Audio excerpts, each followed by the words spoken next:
अस्सलामुअलैकुम, सत श्री अकाल, नमस्ते, आदाब। एक बार फिर से हैप्पी इंडिपेंडेंस डे। तो आज की वीडियो में आपको बताऊंगा, मेरा साला है सोनू, उसके लिए मैंने वीजा मंगाया था, जो कि किसी थर्ड पार्टी से मैंने कांटेक्ट करके काम करवाया था उसका, लेकिन वो वीजा डुप्लीकेट निकला था। बट नसीब अच्छा था जो वो बच गया और अल्हम्दुलिल्लाह हम किसी मुसीबत में नहीं आए। तो ये रियल स्टोरी है जो कि मैं आपको शेयर करना चाहूंगा। ये आपको बहुत ही काम आने वाला है। इसमें एक एक बात अगर आपको समझ में आ जाती है तो आप किसी भी फेक एजेंट, फेक काम करवाने वालों से बच जाओगे, खास करके विदेश के नाम पे। तो ये बात है, देखो मेरा साला है सोनू, ठीक है, मैं ऑलरेडी मैरिड हूं, आप लोगों को मालूम होगा। और मेरा साला है सोनू, तो उसके लिए मैंने वीजा इशू कराया।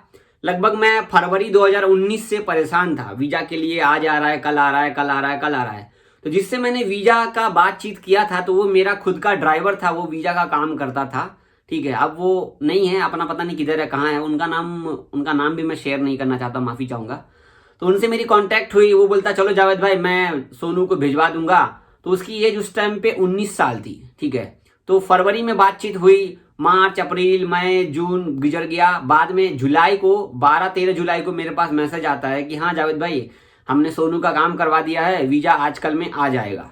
तो 26 जुलाई को वो वीजा मेरे व्हाट्सएप पे आता है। तो आने के बाद मैं वीजा देखता हूँ तो उसमें सोनू लिखा है, सब कुछ लिखा हुआ है, ठीक है। तो ये सब देखने के बाद मैं उस वीजा को ऑनलाइन चेक करता हूँ, वेबसाइट पे पूरा यूट्यूब ढूंढ लिया, सब कुछ करने के बाद मुझे वो वीजा का कहीं से भी कोई भी सोर्स नहीं लग रहा है। मतलब होता है ना कि नाम बताता है, जैसे आप वीजा नंबर डालोगे, पासपोर्ट नंबर डालोगे, अगर आपके नाम का वीजा लगा है तो वहां पर लिस्ट निकल के आ जाती है। तो भाई मैं तो ढूंढ ढूंढ के परेशान हो गया, वो वीजा का कहीं से भी कोई भी लिंक नहीं मिल रहा है। तो मैंने उस भाई को, जो दूसरे नंबर पे जिनसे मैंने कांटेक्ट किया हुआ था, वो भी आगे किसी ऑफिस वाले से कांटेक्ट थे, तो उनसे मैंने बोला कि भाई देखो यहाँ पे ये वीजा मुझे फ्रॉड लग रहा है, क्योंकि इस वीजा में कहीं से भी कोई भी नाम कहीं पे भी इशू नहीं दिखा रहा है। वीजा लगने के बाद आपका नाम बताता है, आप किस काम में जा रहे हैं वो बताता है, ठीक है। तो उन्होंने मुझे ऑफर लेटर भेजा था। ऑफर लेटर में मेरा जो साला है सोनू, वो कारपेंटर के काम में जाना चाहता था। तो सारा कुछ अच्छा था, सैलरी भी 1800 दिरहम लगा रखा था, उसमें सब कुछ था। ये जो ऑफर लेटर का चक्कर है ना, ये ऑफर लेटर खुद से बनाते हैं, ऑफिस में बैठ करके एडिटिंग कर देंगे, कंपनी का मोहर लगा देंगे, कंपनी का नाम लगा देंगे, ठीक है। और एक ही पुराने वीजे पे 10, 15, 50 लोगों को नाम चेंज कर करके भेज देते हैं आगे, ताकि लोग पैसे दे दे और फंस जाए। क्योंकि एक बार आप अगर किसी ऑफिस वाले के चुंगल में या एजेंट के चुंगल में आ जाते हो तो आपको वो पैसा वापस नहीं करते हैं। 10-50 बात आप उसको गाली सुना दोगे, बाद में वो आपका पैसा रिटर्न नहीं करते। क्योंकि आप दिल्ली में रहते हो, वो पंजाब से काम कर रहा है, या आप मुंबई में रहते हो, वो दिल्ली से काम कर रहा है, तो इतना जाना आना कौन करेगा। तो आप भी कहते हो यार छोड़ो, कौन जाए इस चक्कर में पड़ने के लिए। लेकिन कुछ समझदार लोग होते हैं तो समझदारी का काम करते हैं। तो उसका काम कराने के लिए मेरे को लग गए थे 95,000, 95,000। तो मैंने क्या करा, मैंने उसको कम पैसे दिए थे, मेरी सास जो है उसको कम पैसे दी, ठीक है, जो बीच का आदमी था। तो उसको पहले बोल दी बेटा, जब तक सोनू जो है, जब तक दुबई एयरपोर्ट पे पहुंच के वो काम पे नहीं लग जाता है, तब तक हम बाकी का पेमेंट नहीं करेंगे। बट फिर भी उनको मैंने 75,000 पेड करवा दिया था। कोई बात नहीं है, सब कुछ चुके हैं, लेकिन मुझे वीजा पे डॉट लग रहा है। तो जो ऑफिस वाला मेन था उससे मैंने बात की, तो वो मुझे गुस्सा करके बोल रहा है भाई आपको कुछ नहीं मालूम है, ये वो आप फालतू में परेशान कर रहे हो लोगों को, आपको क्या पता वीजा के बारे में। मुझे ये समझ में नहीं आया कि वो बात कैसे कर रहा था। बात ये थी कि मैं उसको बोलता कि भाई मैं ऑलरेडी दुबई में रहा हूँ, सऊदी में रहा हूँ, ठीक है। तो वो मुझे गुस्सा करके बात किया। मैं कहा यार चलो, अब बीच में जो दूसरा आदमी था वो बोलता जावेद भाई अगर वीजा में कोई फॉल्ट होता है तो पैसे हम उससे वापस ले लेंगे, कोई दिक्कत नहीं है। लेकिन यहाँ पे हरासमेंट तो हरासमेंट हो जाता है ना, भरोसा इंसान का एक बार टूट जाता है तो दूसरी बार वो किसी और देश जाना नहीं चाहता है। उसी बीच में मैंने भी अपना सऊदी अरब का यहाँ आने के लिए, अगस्त 2019 की बात कह रहा हूँ, तो मैंने भी जुलाई में ही लगाया था। तो मेरा जो है 10 दिन के अंदर में मुझे मालूम पड़ गया, लगभग 29 जुलाई को मुझे मालूम पड़ा कि हाँ आपका वीजा लग चुका है। जिनसे मैंने काम कराया उनको भी नहीं मालूम कि मेरा वीजा लग चुका है। मैंने उनको कॉल किया, ठीक है, मैंने उनको कॉल करके बताया कि मेरा तो वीजा ऑलरेडी लग चुका है। जबकि उसी दिन वो मुझे बोल रहे हैं, जिनसे मैंने सऊदी का काम कराया था, बोल रहे थे कि नहीं आज वीजा लग जाएगा। तो मैंने उनको कहा कि नहीं, वीजा ऑलरेडी लग चुका है, मेरा टिकट आप 5 अगस्त का या 6 अगस्त का करवा देना। अब तो मैं 6 अगस्त 2019 को यहाँ आया था। तो मैंने सोचा कि मेरे से पहले मैं अपने साले का फ्लाइट करवा दूं और मैं फ्री रहूं, क्योंकि मेरे पीछे में कोई और तो है नहीं जो उसको एयरपोर्ट पे ड्रॉप करेगा। बट मेरे अंदर में अभी भी दुबई के वीजा पे फॉल्ट नजर आ रहा था, गारंटी के साथ में। अब आप लोग ये भी सोच रहे होंगे तो जावेद भाई डायरेक्ट आप एम्बेसी में पता कर लेते जाकर के। एम्बेसी में मैं गया था, न्यू दिल्ली में एम्बेसी है, ठीक है, दुबई की एम्बेसी। वहां पे जाने के बाद मालूम क्या होता है, भीड़ इतनी होती है कि आप दिन भर खड़े रह जाओ, आपको लाइन ही नहीं आएगा, आपका टाइम ही नहीं आएगा, पूरा टाइम बर्बाद, आपका कोई भी पूछने वाला नहीं आएगा। सऊदी एम्बेसी में भी सेम है, ठीक है। तो भाई ये थोड़ी गड़बड़ चल रही है, दुबई के लोग वहां पे अरबी भाषा बोलते हैं, तो मैं तो खैर हैंडल कर लिया, लेकिन मैं चेक नहीं करवा सका, ऑनलाइन भी चेक नहीं करवा सका। अपॉइंटमेंट लो, 4 दिन के बाद आओ, इतना टाइम कहाँ बचता है हमारे पास में, है कि नहीं। तो भाई देखो, यहाँ पे उन्होंने मुझे कहा कि वीजा में कोई भी फॉल्ट नहीं है, दुबई वाले वीजा में। तो चलो मेरा साला रेडी वेडी हो गया। तो उसकी फ्लाइट थी 29 जुलाई की, ठीक है, 29 जुलाई की फ्लाइट थी। तो टिकट वगैरह कब आएगा भाई, आ जाएगा रात को आ जाएगा, सुबह को आ जाएगा, दोपहर को आ जाएगा। तो 29 जुलाई की फ्लाइट थी उसकी, शाम को 3 बजे दुबई की फ्लाइट रहती है, कोई 3 बजे या 2 बजे फ्लाइट रहती है। तो हम लोग पूरे तैयारी के साथ, जाने से पहले मुझे वो एजेंट बोल रहा है कि आप लोग जाना, उधर रुकना। उसमें भी कोई डिफेक्ट लग रहा है कि वो नंबर पे जाना, उस वाले पे जाना, उस वाले पे जाना। अब मैं ये सोच रहा हूं कि भाई ये इतना फॉल्ट क्यों दिखा रहा है।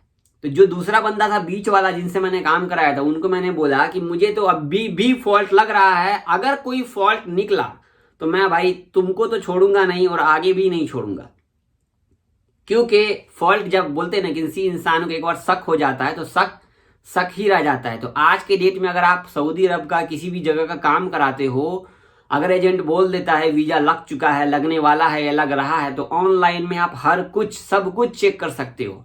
तो बहुत सारे फेक एजेंट है, आपको इतनी प्यारी प्यारी बातें करेंगे, इतने प्यार प्यार से बोलेंगे आपको कि आप तो लगोगे कि अब आप उसके ऊपर ही एकदम पूरा पैसा लुटा दो, उसके ऊपर ही पूरा दम करके भरोसा, माँ बाप को छोड़ दोगे आप और एजेंट के ऊपर पूरा भरोसा हो जाएगा। और आपको माँ बाप से नफरत हो जाएगी कि ये लोग पैसे नहीं दे रहे क्योंकि ये लोग मुझे भेजना नहीं चाहते। लेकिन कभी कभी माँ बाप को भी मालूम पड़ जाता है कि ये 3 नंबर आदमी है, ये क्या करेगा आगे चल के, होता है। लेकिन कभी कभी मालूम पड़ जाता है, कभी कभी मालूम नहीं पड़ता है। अब मैं एयरपोर्ट गया, टिकट का लिस्ट आ गया।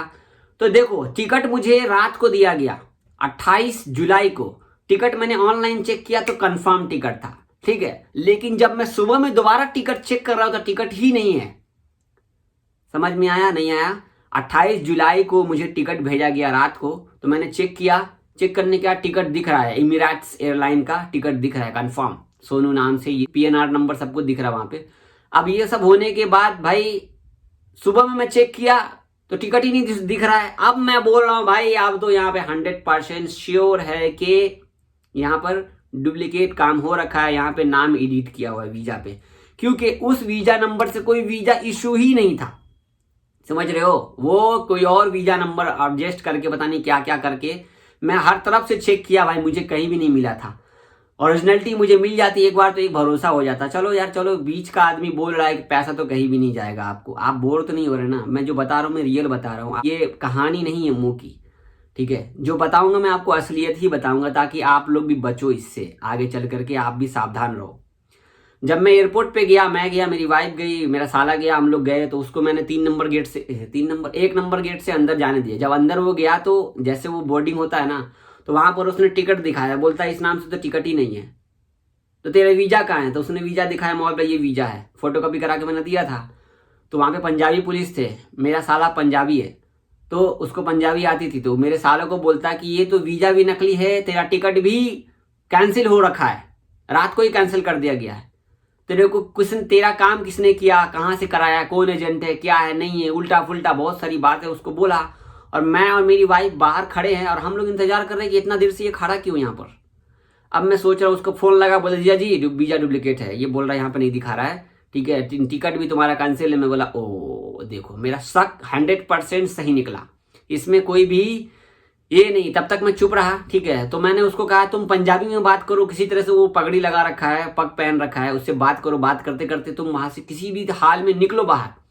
अब वो बातें किया, बोलता किससे काम कर, बोलता मेरे जीजा जी ने काम कराया, ऑनलाइन किसी से लिया है, ठीक। एजेंट का नाम मैंने पहले ही मैसेज करके व्हाट्सएप पे बोल दिया कि किसी का नाम वाम मत लेना, मेरा ही नाम बोल दो, मेरा ही मोबाइल नंबर दे दो, सब कुछ दे दो, बोल दो कि मुझे नहीं जाना, मुझे कहीं नहीं जाना, मुझे वापस कर दो, मेरे पैसे गए, जो भी गए, मेरे वीजा के पैसे गए, मेरे टिकट के पैसे गए, मुझे मैं कोई दिक्कत नहीं है, मैं वापस चला जाऊंगा घर पे। तो किसी तरीके से वो पंजाबी भाषा बोलने आता था, उसको तो एक्सप्लेन करके बता करके पंजाबी से वो 3 नंबर गेट से वापस आ गया। उस बीच में मैंने बीच वाले आदमी को कॉल करके बताया कि देखो, मैंने कहा था ना वीजा में फॉल्ट है तो फॉल्ट है, और मैं जिस पे एक बार शक कर लेता हूं वो 100% रियल ही होता है। वो आदमी बीच वाला सिंगापुर में बैठा था, ठीक है, सिंगापुर में वो बैठा था। बाद में वो वहां से व्हाट्सएप पे मुझे कॉल करके बोल रहा है, जावेद भाई सोनू निकला। मैंने उससे कहा कि सोनू अभी तक नहीं निकला, रात के 10 बजे तक मैं बैठा हूं यहाँ पे, अभी तक सोनू नहीं निकला।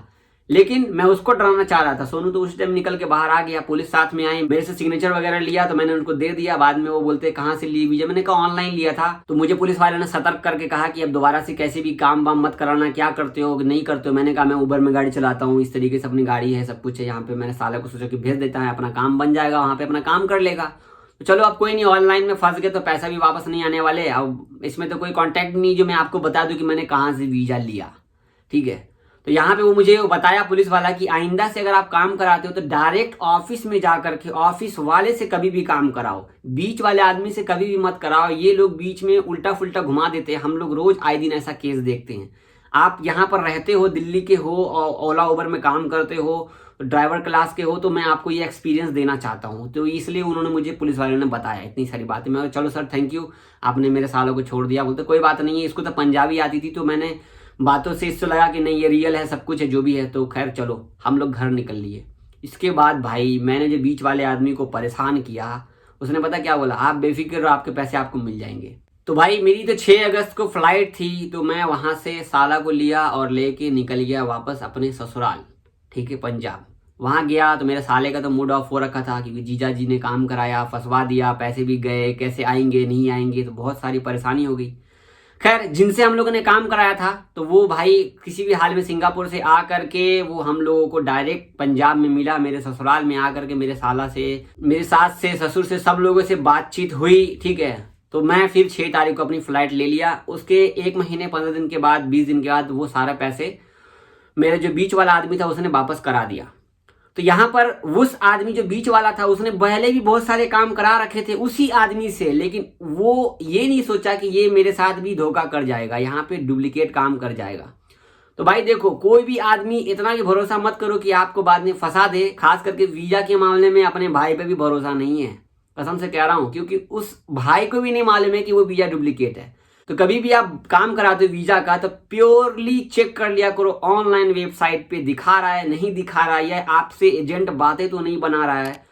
तो हमेशा सही से चेक कर लिया करो, समझ लिया करो। कभी भी एजेंट को पूरा पैसा मत दिया करो, थोड़ा पैसा दो, बोलो बाकी हम जब तक पूरा वीजा हमारे हाथ में नहीं आ जाता तब तक हम आगे का पैसा नहीं देंगे, ठीक है। अगर आपको बोलता भी है कि नहीं आप टिकट कराने का पैसा दो, कुछ भी कराने का, तो पहले भाई मेरा वीजा तो दिखा दो, मेरे हाथ में वीजा देख लेता हूँ एक बार ऑनलाइन, तो मुझे भरोसा भी हो जाएगा और मेरे गार्जियन फिर आपको पैसा भी दे देंगे। तो बात बनाना आपके हाथ में है, कैसे कैसे झेलना है। तो ये सारी स्टोरी थी, जो कि ये रियल स्टोरी थी 2019 की, 29 जुलाई 2019 की ये स्टोरी थी भाई, रियल। खैर हम लोग तो बच गए। मान लो कि अगर वो दिल्ली एयरपोर्ट से उड़ जाता और दुबई एयरपोर्ट चला जाता तो उसको कम से कम 3 साल की सजा या 4 साल की सजा, या खैर क्या होता अल्लाह जानते हैं बेहतर। अगर दुबई एक बार पहुंच जाता डुप्लीकेट फर्जी काम पर, तो शुक्र मनाओ कि इंडिया में ही पकड़ा गया, जो कि वो बच गया, ठीक है। तो आई होप कि इस वीडियो में आपको बहुत कुछ सीखने को मिला होगा, ठीक है। तो लेटेस्ट अपडेट के लिए चैनल को सब्सक्राइब कर लेना, कमेंट करना कि आपको इस वीडियो में क्या सीख मिली। अल्लाह हाफिज।